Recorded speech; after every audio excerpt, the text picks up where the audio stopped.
This is the People School class for November 19th, 2020.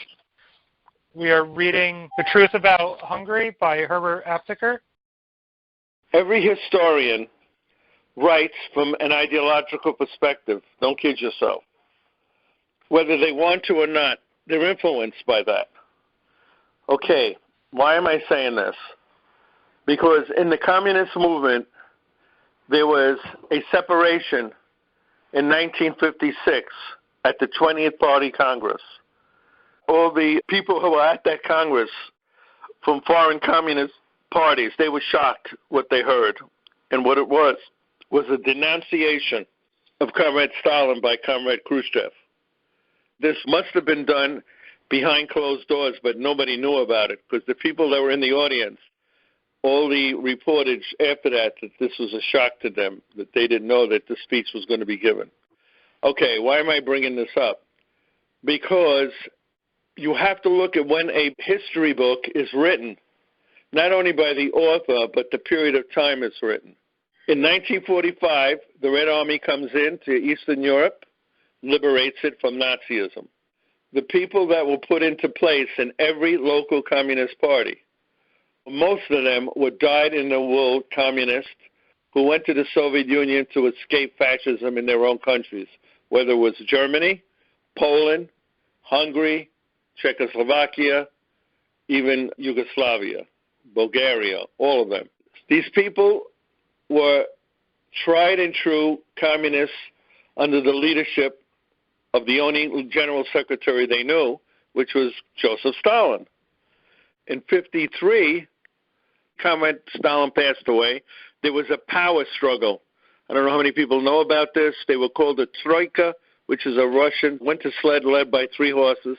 And it was called a Troika because there were 3 people leading the party in the Soviet Union. One of them was Khrushchev. Another one was Malenkov. And I forgot what the third one is. So from 1953 to 1956, it was led by Troika. At the end, I would say by 1955, 1956, it was obvious who was going to lead the party. It was Khrushchev. So Khrushchev gives a speech in 1956 in which he attacks Comrade Stalin. Meanwhile, in each of the Eastern European countries, the head of the party was the ally of Stalin. One by one, they had to be taken out, not murdered or anything like that. They were taken out of power, and the allies of Khrushchev came in. That's what happened. Whether it's good or bad, that's the reality of what happened. Okay, in 1956, we're going to go tonight into what happened there. That cannot be taken as separate from what happened in the power struggle inside the Soviet Union. We have to look at it as part of that. The reason why I said that, because the author of tonight's book got his baptism after Stalin died under Troika. His name is Herbert Aptheker. And he was not NOT, anti-Stalin in the beginning, because the party was not anti-Stalin. And he came out of the party in this country, the American party. And none of the parties were anti-Stalin until Khrushchev came out with his speech in 1956. So therefore, understand that this is written through the eyes of someone who has gone through the changes in the leadership of the communist movement internationally. And it affected every party on the planet, every party. The book is written in 1957. The analysis of the book is that the leadership of Hungary before 1956 was partially to blame. Now let's look who they were. The chief one was Rákosi. Rákosi was put into a position of authority with the recommendation of Comrade Stalin. So now you'll understand why a person would write a book in 1957 where he's also going to now use that opportunity to criticize. Whether or not the criticism is valid is another subject. It could very well have been valid criticism of the previous regime. So I just want to give that preface that you understand that. Remember the famous quote by Comrade Marx, you have to be questioning everything. Question everything and look at where it's coming from. And that's it. I gave my presentation so you understand the book tonight has to be looked in a certain prism. All right. I am going to start at the bottom of page 15 on the file itself, that'll be the second page of chapter 2. Competent observers and historians are unanimous in noting the extreme chauvinism that characterized Hungarian politics and thought, especially from 1918 to 1945, which is after the war. Typical is the paragraph from John Gunther's well-known book, Inside Europe, which was published in 1936. This quote is from page 324. Quote, "In Hungary is the strongest, the most pervasive nationalism in Europe. In the chauvinism sweepstakes, the Hungarians beat even the Poles," unquote. I'm skipping down one paragraph to page 16. As Hungary stands out as the most nationalistic and chauvinistic of nations in an environment of chauvinist neighbors, so is her system of land concentration prior to 1945 extraordinary in a region where such concentration was normally quite notable. In this connection, it is important to note that just as Hungarian foreign policy depended upon German support, so her system of abnormal land concentration required for its maintenance German support. The direction of Hungary's foreign policy and the semi-feudal structure of her social order were, in fact, as the Hungarian scholar G. Paloczy Horváth has written in the book In Darkest Hungary, which was published in London 1944. This is from page 7, quote, "The direction of Hungary's foreign policy and the semi-feudal structure of her social order were indissolubly linked, for without the help of the Germans, it would have been impossible for Hungary's lords to maintain their anachronistic rule in modern times," unquote. By the same token, it was the crushing of the Germans and the Hungarian lords by the Red Army that made possible, indeed, inevitable, the smashing of the Latifundium system and the land reform law of 1945. The special dimension of land concentration in Hungary finds unanimous agreement among all analysts. Thus, Oskar Jászai, a leading Hungarian scholar and a member after World War I of the cabinet of the First Republican government, stated, quote, "There is no country in Europe with so unhealthy a land system." That was from Revolution and Counter-Revolution in Hungary, published 1924, page 190. Emil Lengyel, in his study of Central Europe from the Danube, which is 1939 publication, page 225, declared that, quote, "Today Hungary is the classical land of large estates," unquote. Elizabeth Wiskman, a leading English authority, stated that after the First World War, quote, "In Hungary, the distribution of land remained, judged by 20th century criteria, the most unjust in Central Europe," unquote. That was from Central and Southeast Europe, the book, published in 1950, page 98. And finally, Ilona Polanyi's estimate may stand as an authoritative summarization of this feature of Hungarian development. Quote, "Among East European countries, Hungary was the worst instance of the system of giant landed estates and their complement, a vast agricultural proletariat living below subsistence level. This state of affairs was preserved unimpaired up to 1945, or the end of the war. In pre-1945 Hungary, some 2,000 land magnates owned 50% of the arable acreage in the country. An additional 6% of the total, or some 1.2 million acres, was owned by the Roman Catholic Church, the largest single landowner in the nation." Think about that. Hungary had about 1.9 million landholding units, which meant that about 1/10 of 1% of the landholding units possessed 56% of the land, and 99.9% were required to share the remaining 44% of the soil. And think about that in our country today. We have a concentration of wealth similar to what was just noted, where 1/10 of 1%. In this country, I know that it owns over 90% of the wealth in the country. And in Hungary, it was not to that extent, but still to the extent where the small, very small group of capitalists and aristocrats owned all the major centers of economic power. The result was that pre-1945 Hungary contained 500,000 landless peasant families, that is, about 2 million agrarian peoples who owned no land whatsoever, and an additional 360,000 families who possessed what were called dwarf holdings, that is, such a small quantity of land that they were practically landless. I think we should stop and ask questions. With what's being described here, Ernő Gerő, one of the main people involved in the Hungarian counter-revolution on the Marxist-Leninist side of the government, during the war, during the liberation struggle, he worked with the peasants and to a smaller degree with the small shareholders party to get this land away from the small concentration of power and to actually pass through a land reform bill that gave some of the land to the peasantry, which was very progressive for the time because nothing like that had ever happened in Hungary before. I was wondering, how fundamental was land to the economy of Hungary? Was this like pretty much the main source of capital in that country? I imagine it was more agrarian. Hungary was the weakest link in the chain in Eastern Europe of capitalist countries. Germany had more capital and more industrialization. So did Czechoslovakia, and that's it for those countries. The ones that had the least were Poland and Hungary, and that would explain a lot to me why the uprisings happened in those two countries. Uprisings happened in 1953 in Poland, over agriculture, by the way, and it happened in Hungary not only in 1919. Remember that, comrades. There was an uprising in 1919. They set up a short-lived Soviet republic, which Rakasi, by the way, was a member of that government. He was a cabinet member of that government.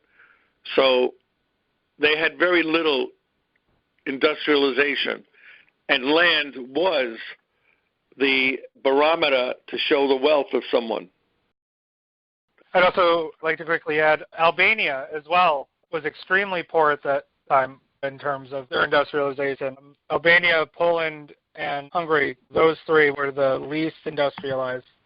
Hungary had a small amount of industry, but it was just enough to where they could make guns and such, but that was about all that they had. Their industry was essentially only for making weaponry.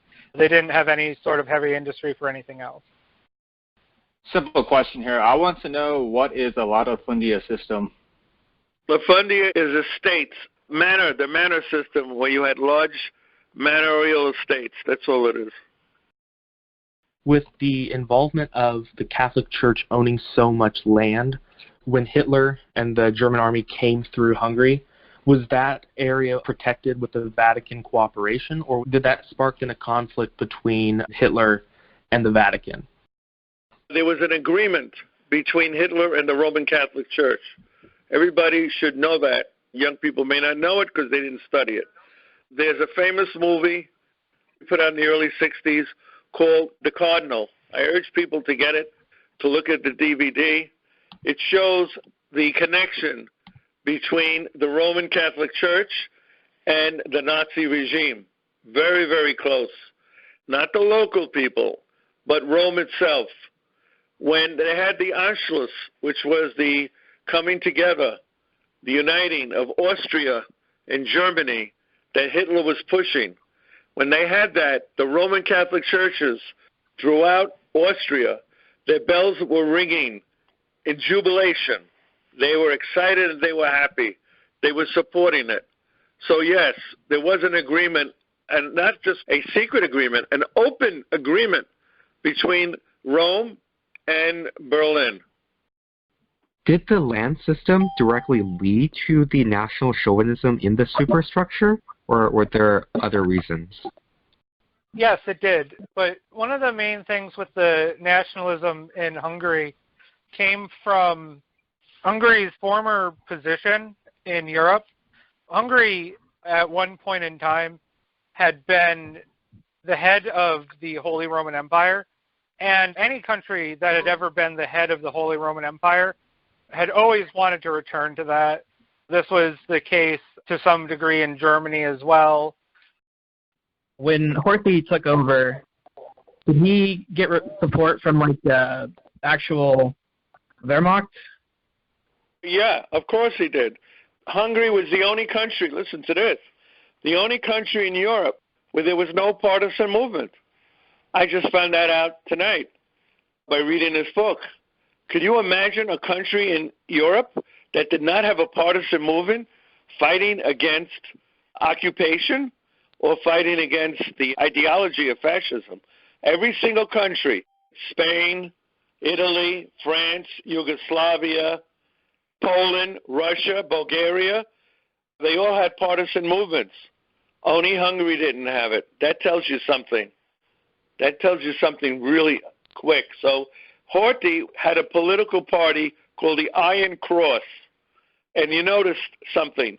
The swastika was a cross that was twisted, that seemed to take the Christian essence of Christianity, which is the cross, and they twisted it in Germany, and they did the same thing. They made it thicker, so it was called the Iron Cross. That was the name of Horthy's party. In fact, the Hungarians invaded, along with Germany, in 1941, the Soviet Union. That shows you where they were. They hated the Slavs. And that doesn't mean every single person, because they did have a communist party that was small. They were ruling the country in 1919 for a few months. So now I'm going to be starting right at the very bottom of page 31. So fundamental a part of the status quo in Hungary was anti-Semitism that to question it or to associate it in real fraternity with Jews was a hallmark of subversion. Very much as in most of the United States, such behavior from whites with blacks is similarly regarded. Hence, it was only among the members of the extreme left and, in the first place, among the outlawed communists that Jews found a policy of equality. Further, so intolerable were conditions in general in Hungary, and doubly so for a Jew, that radical and communist movements naturally attracted as they welcomed Jewish adherents. It is to the indelible honor of Hungarian Jewry that a notable number contributed heroically to the struggle against reaction and fascism. At the same time, it is an indubitable fact that this served as the grain of truth, quote-unquote, making more convincing to the deeply anti-Semitic masses the Nazi-like hoax labeling communism a Jewish plot, quote-unquote. And now I'm going to be continuing, and this goes into what the comrade asked about the Catholic Church and the relationship. The power of the Roman Catholic Church in Hungary was probably greater than anywhere else in Eastern Europe, including Poland and Romania. The establishment of the Hungarian nation was organically connected almost 1,000 years ago with the acceptance of Catholicism. The Catholic Church was, of course, the established one. Others might or might not be tolerated, quote-unquote. There was, however, one truly Hungarian church, and it was the Roman Catholic Church. Under Horthy, there prevailed an agreement with the Pope identical with that existing still between Franco and the Vatican. Up to 1948, in Hungary, all schools and most institutions of higher learning were church schools. The Roman Catholic Church controlled about 65% of them. This control included physical ownership of the lands and plants, absolute authority over textbooks, the appointing, paying, and firing of all teachers and administrators, and the untrammeled control over the curriculum. In 1945, the Roman Catholic Church was, next to Prince Esterházy, the largest landowner in Hungary, about 1.2 million acres, holding actually 1/17 of all the land. The church was an employer of agricultural labor in 500 out of Hungary's 3,000 villages. The cardinal himself owned scores of thousands of acres. The truth is that the Roman Catholic Church in Hungary, as an institution, was an integral part of the ruling class, in property, in politics, and in ideology. It was identical with and a bulwark of the clerico-feudalist fascist regimes which tormented Hungary for 1,000 years. From what has been written on this point, one would expect that Nazism would attract considerable support in Hungary. The expectation accords with reality. Hungary's foreign policy of irredentism, to be realized at the expense of Romania, Yugoslavia, and Czechoslovakia in particular, fell right into line with Hitler's plans for Central and Eastern Europe. Hungary's domestic policy, saturated with anti-Semitism and anti-communism, and directed towards the efficient maintenance of a brutal, feudalist, capitalist system of exploitation, coincided perfectly with the ideas and practices of Hitler's Germany. There was some feeling among the landed aristocracy that the Nazis were rather vulgar upstarts. There also was some opposition from old-hand Horthy fascists to the challenge for power and loot represented by the new Nazi Aerocross party. But both these objections were tactical, and adjustments could easily be and were being made. Furthermore, the strength of Hitler Germany was mounting. It was meeting encouragement rather than real resistance from the West. And in the East stood the Soviet Union, embodiment of everything basically challenging Horthyism and Hitlerism. All writers agree that during World War II in Hungary, there was a, quote, apathy of the people as evidenced in the infrequency of acts of sabotage and the absence of an active underground movement, such as developed in other Nazi-ridden countries. Cited work, page 27. Indeed, one of the points to be noted is that Hitler did not feel it necessary to fully occupy Hungary until March 1944. It's about a year before the war ends, 4 or 5 years after Hitler and the Germans had invaded Poland. During the prior war years, while it is true that certain Nazi officials and specialists, quote unquote, were in direct supervision of key aspects of Hungarian activity, it is also true that Hitler felt, correctly so, that his best ally could be allowed to run things more nearly on his own than any of his other allies, quote unquote. An outstanding personality in this new government was the almost legendary figure of the communist leader Matyas Rákosi, a member of the Béla Kun government, a man who had endured over 16 years imprisonment and torture under Horthy, and who had been living in exile in the Soviet Union for several years. When he returned, there were probably still alive 10,000 Hungarians in the country who had held firm in their Communist Party beliefs and affiliations. The other parties had functioned legally under Horthy, and while some of their members, especially among the Social Democrats, had suffered persecution, none had endured anything like the repression and physical annihilation which had hounded the communists. On the other hand, none had so unquestioned a title to anti-fascism, and it was clear that this was to be a minimum requirement for all allowed to participate in the new Hungary. And I'm going to end on a passage on page 27. John Gunther, who Angelo can elaborate on after I read this, writing in 1936, said that Horthy's regime was, quote, the worst dictatorship in Europe, and that, quote, the most unpleasant thing about Horthy is his white terror history. This would appear to be a combination of superlatives that exhausts the English language. During that terror, he adds, quote, at least several thousand innocent Jews and communists were tortured and murdered. Jazzy refers to the, quote, hanging mania, unquote, which beset the Horthy government and calls the White Terror one of the darkest pages in Hungarian history, unquote. And with that, the reading has been completed. We gave you the background tonight of how Hungary was. The Hungary that the Red Army came into. No paradise of democracy. In fact, the opposite. The hangings that were done under the Horthy fascist government. The first thing they did in the counter-revolution, in the first days, was to use the street post to hang human beings who are of Jewish background and members of the government and the party. In other words, it was the same people, the same mentality. These were not Democrats the way we were presented in our textbooks when I was growing up about Hungary. And they still given the lie. If you look at any history channel, they go out of their way to lie. And it's obvious why they go out of their way. Because the government in Hungary, for the first time, was representing working people, not the wealthy, the aristocracy who owned all the land of the states.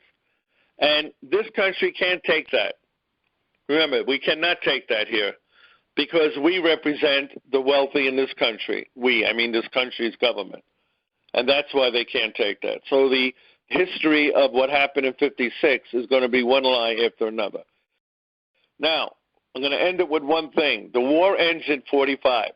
All the people that were fascists, none of them left Hungary. They stayed. Majority of the people, the vast majority, who supported Horthy stayed in Hungary. Where do you think they did? They stayed quiet like roaches. In the daytime, they hide behind the woodwork. When the lights go out, what happens? The roaches come out. The same analogy. When things were dark and the country was starting to fall apart, the roaches came out. The White Terror, the Horthy people. We know them as the Horthy people, together with Cardinal Ratzinger, remember that name, who was the head of the church that lost all their power and they lost all their land, they lost all their money. These are the people that led the counter-revolution. And I'll leave it at that. Romania and Bulgaria actually had defected to the Red Army at this point. They realized the Nazis were slaughtering Romani, they were doing a lot of evil stuff. They defected to the Red Army as soon as they could, as soon as it was safe to do so. So in Hungary, an elite SS Panzer unit actually went into Budapest and kicked down the doors of officials and kidnapped their wives and their children and brought them west in order to force Hungary to keep fighting, because that's the only way that they could. We obviously talked a lot about how instrumental the Catholic Church was in allowing the rise of fascism in Hungary. I was just wondering if there were similar parallels in other countries around the same time, like in Germany, Italy, etc. Depend on the country where the church was very strong. The government of Poland that was attacked by Germany was not a democratic government. I don't want to shock everybody. It was led by someone named General Pilsudski. General Pilsudski, P like in Peter, I-L-S-U-L-S-K-I. He was a native fascist, a Polish fascist, who was a nationalist. So he was anti-German, but pro-fascist. Anti-Semitic to the core, just the way fascism always is. And another case where the church was very powerful and supported Pilsudski government. In Germany, the church was so pro-Nazi that the gentleman in Rome, Pope Pius XII, you should write down notes, comrades, Pope Pius XII was known in history as the fascist pope. That's the way bourgeois history refers to him, bourgeois history, as the fascist pope. And he was. He was the one who blind eye to the concentration camps, blind eye to persecution of trade unionists, blind eye to when they killed disabled people in Germany and other fascist countries. It's different today, comrades. We cannot say it's the same.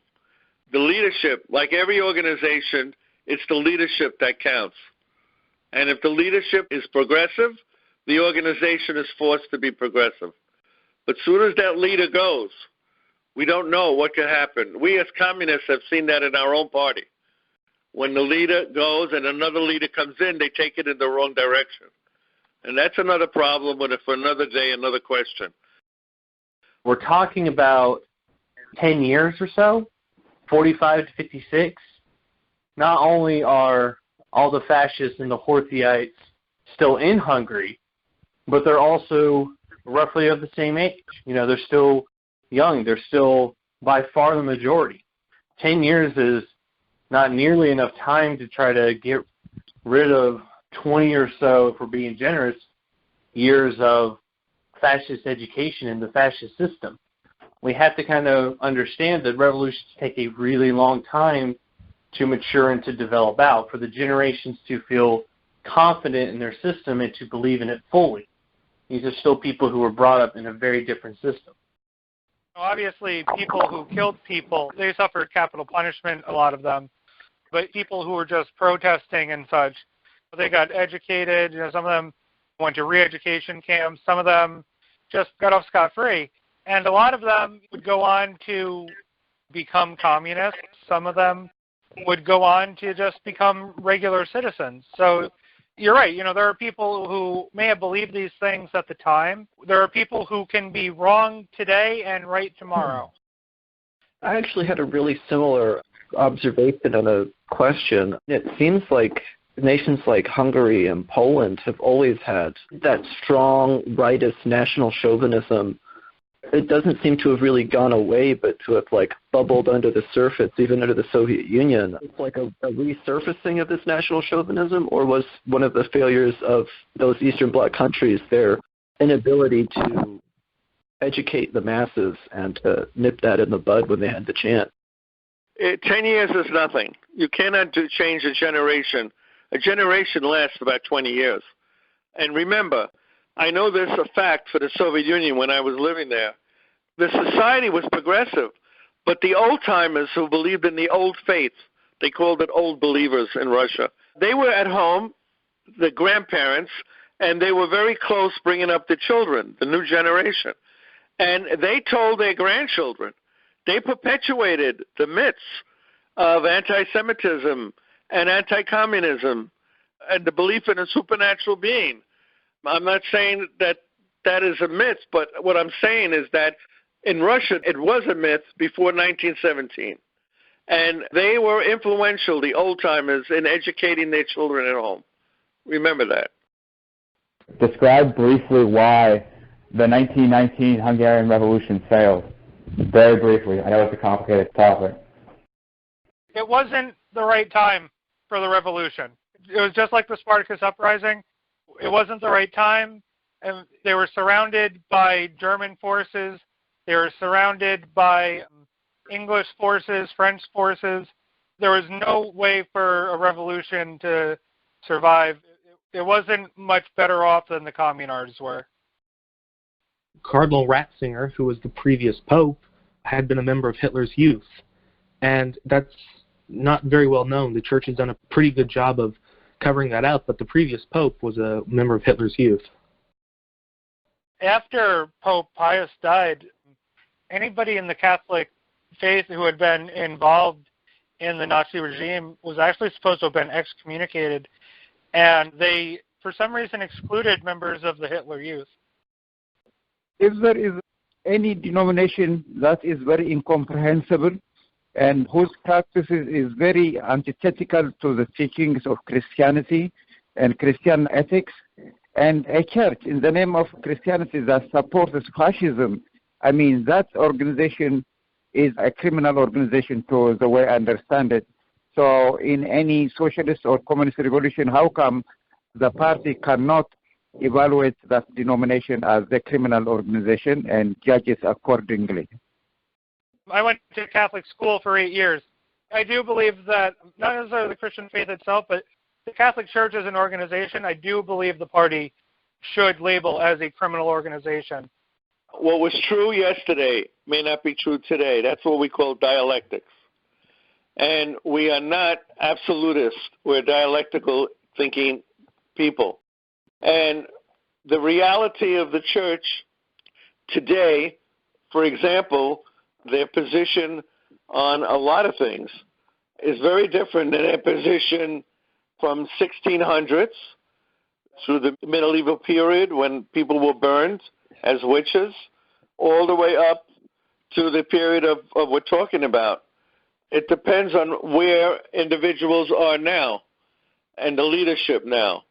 I think the leadership now is a progressive leadership, and if it's going in a progressive direction, does it make sense for us to bring up what they did 300 years ago or 50 years ago? Or is it our job as communists to encourage them to continue on a progressive, non-reactionary position? The liberation theology, which is basically Roman Catholic, is a much more progressive movement in Latin America than the born-again Christians, who are actually very reactionary. So I think we should look at things dialectically, the way we do with leaders in our party. At one point, they played a positive role. Another point, they played a negative role. And we condemn them for their negative role. I tend to agree that the Catholic Church should be labeled a fascist organization because right now there's a huge power struggle in the church. The current pope is getting a lot of pushback within the church and from his followers. If you go on any right-wing forum, American Catholics do not like the progressive direction he is going in. There's a lot of pushback. And I'm also reminded by what's going on in Poland right now. And Poland's very Catholic, and they have a fascist movement right now. And they were firebombing woman activist houses, trying to set them on fire, as recently as last week. And they're marching around with banners that say all lives matter, so they're obviously being influenced by the Trumpist movement here in America. The current pope is not necessarily representative of the church as a whole, even though he's supposed to be. If the church could actually go in the direction that he's trying to push it, it could actually be a more progressive organization. God knows he's trying. The object of these classes is you come away from them, you learn something you didn't know before. And it works from the youngest of us to the oldest. I may be the oldest one here tonight, 73, and I've learned a lot, which I didn't know about Hungary. The other thing I want to urge people is to get DVDs of films that are made by mass media that have some amount of truth in them and some amount of lies. And I told you about the movie The Cardinal, which deals with the issue of abortion, by the way, and it goes through the whole period of Germany, the Nazis, the role of the church, and the role in Austria. So I urge you to get that for tonight's class. Thank you all. Good night.